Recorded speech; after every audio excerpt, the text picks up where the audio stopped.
नमस्कार दोस्तों, स्वागत है आप सभी का सनातन ज्ञान लोक में। आज हम जानेंगे स्वाधिष्ठान चक्र को कैसे जागृत करें। इससे पहले अगर आप कुछ नया सीखना और जानना चाहते हैं तो चैनल को सब्सक्राइब जरूर करें। स्वाधिष्ठान चक्र या सेक्रल प्लेक्सस मनुष्य के विकास में दूसरा चक्र है। इसे विभिन्न माध्यमों से सक्रिय किया जा सकता है। प्रत्येक चक्र का एक शारीरिक, मानसिक और आध्यात्मिक पहलू होता है। स्वाधिष्ठान को सक्रिय जागृत करने की कुछ मानक विधियां इस लेख में सूचीबद्ध हैं। स्वाधिष्ठान चक्र को जागृत सक्रिय करने का प्रयास करने से पहले आसन या योग मुद्राएं करके शरीर को तैयार करना अच्छा होता है, जिसका स्वाधिष्ठान को जागृत करने पर सीधा प्रभाव पड़ता है। अश्विनी मुद्रा या घोड़े की मुद्रा गुदा दबाने वाला यंत्र की मांसपेशियों को सिकोड़ने की एक सरल तकनीक है। किसी भी ध्यानात्मक मुद्रा जैसे पद्मासन, सुखासन आदि में बैठें। सामान्य रूप से सांस लें। रीढ़ की हड्डी को सीधा रखें। गुदा दबाने वाला यंत्र की मांसपेशियों को धीरे धीरे सिकोड़ें और इसे 1 सेकंड तक रोककर रखें और फिर छोड़ दें। इसे कुछ बार दोहराएं। जब ऐसा किया जाता है तो व्यक्ति रीढ़ के आधार पर एक सनसनी महसूस कर सकता है। स्वाधिष्ठान चक्र को जागृत करने के लिए इस सरल प्रक्रिया का उपयोग किया जा सकता है। वज्रोली मुद्रा स्वाधिष्ठान चक्र को जागृत करने की एक और हठ योग विधि है। वज्रोली मुद्रा करने के लिए व्यक्ति को स्वाधिष्ठान चक्र के ट्रिगर बिंदु का स्थान जानना होगा। ट्रिगर बिंदु या क्षेत्रम पुरुषों और महिलाओं दोनों में जननांगों के आधार पर होता है। सिद्धासन या पद्मासन या सुखासन जैसी किसी भी ध्यान मुद्रा में बैठें। श्वास लें और चक्र ट्रिगर स्थान, जननांगों का आधार, जघन हड्डी के पास को सिकोड़े। इसे कुछ सेकंड के लिए रोकें और फिर छोड़ दें। इस क्रिया से जनन अंग ऊपर खींच जाएगा। खींचने की क्रिया पेशाब करने की इच्छा को नियंत्रित करने के समान है। पेट को पीछे और ऊपर की ओर खींचा जाता है, मूत्र प्रणाली को सिकोड़ लिया जाता है और जननांगों को ऊपर की ओर खींच लिया जाता है। इसे कुछ सेकंड के लिए रोक कर रखें और फिर उतनी ही अवधि के लिए छोड़ दें। इसे कई बार दोहराएं।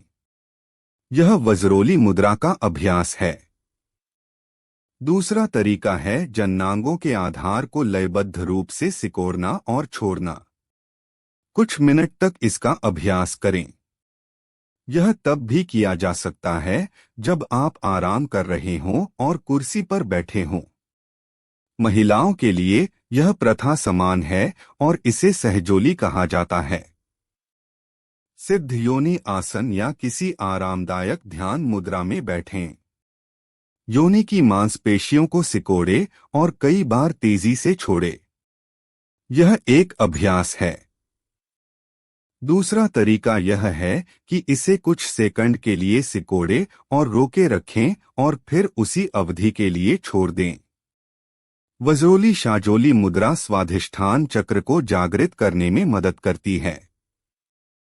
हठ योग में वज्रोली मुद्रा का एक उन्नत रूप भी है, जहां अभ्यासकर्ता मूत्र मार्ग के माध्यम से पानी, दूध आदि खींच सकता है, जो इस लेख के दायरे से परे हैं।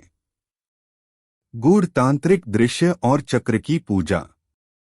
कुंडलिनी तंत्र में प्रत्येक चक्र को गूढ़ रूप से कई पंखुड़ियों वाले एक फूल के रूप में वर्णित किया गया है।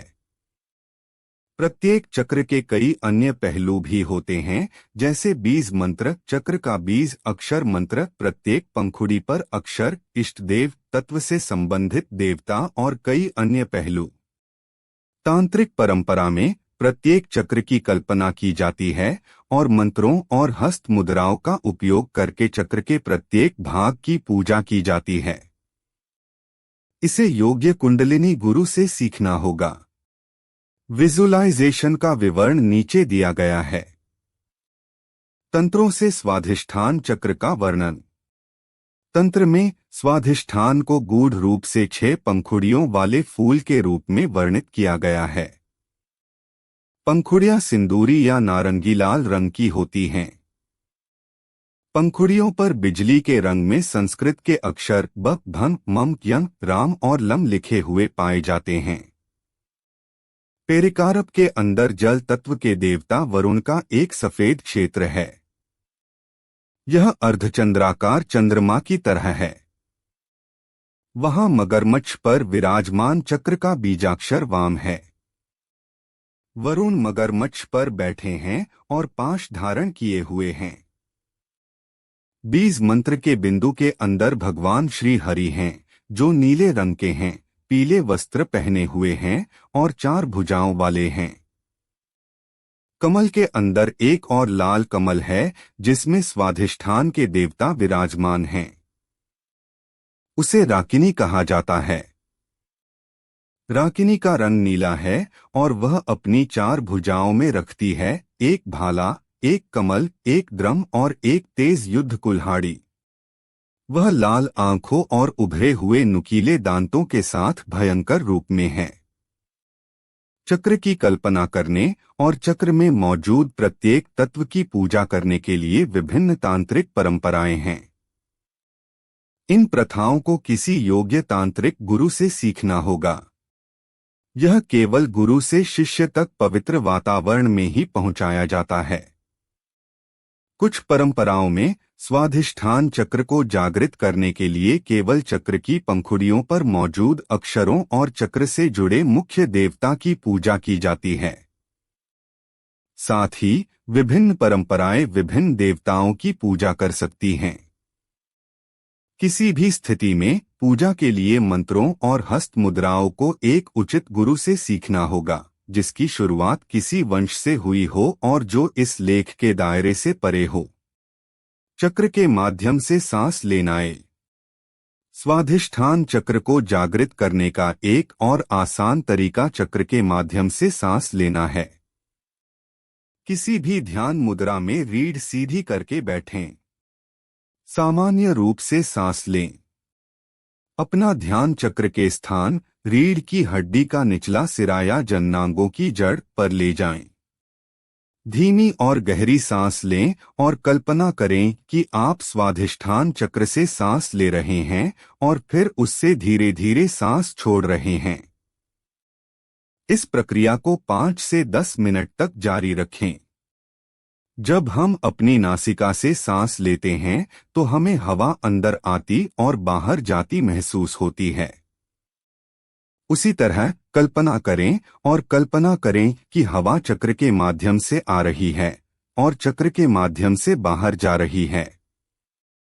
यह तो केवल एक दृश्य है। यह प्रक्रिया कई रुकावटों को दूर करने और स्वाधिष्ठान चक्र को जागृत करने में मदद करती है। बीज मंत्र जाप एवं चक्र पर एकाग्रता। स्वाधिष्ठान चक्र को जागृत करने का एक अन्य तरीका चक्र के स्थान पर ध्यान केंद्रित करना और स्वाधिष्ठान चक्र के बीज अक्षर मंत्र का जाप करना है, जो है व। किसी भी आरामदायक ध्यान मुद्रा में रीढ़ सीधी करके बैठें। बीज मंत्र वाम का मानसिक जाप बहुत धीरे धीरे और पूरी जागरूकता के साथ करें। जब तक आप सहज हों तब तक जप और चक्र पर एकाग्रता जारी रखें। इस अभ्यास को 5 मिनट से शुरू करके 1 घंटे तक किया जा सकता है। ऊपर सूचीबद्ध स्वाधिष्ठान चक्र को जागृत करने के लिए उपयोग की जाने वाली कुछ मानक विधियां हैं और किसी भी तरह से संपूर्ण नहीं हैं। विधियां पारंपरिक और वंशावली के अनुसार भिन्न हो सकती हैं और इसमें मंत्रों, ध्वनि आवृत्तियों, हस्त मुद्राओं और अन्य हठ योग और ध्यान प्रथाओं का उपयोग शामिल हो सकता है। उन तरीकों का चयन करें जो आपके लिए सबसे उपयुक्त हों। ये थी कुछ जानकारी। अगर अच्छी लगी तो लाइक और सब्सक्राइब जरूर करें।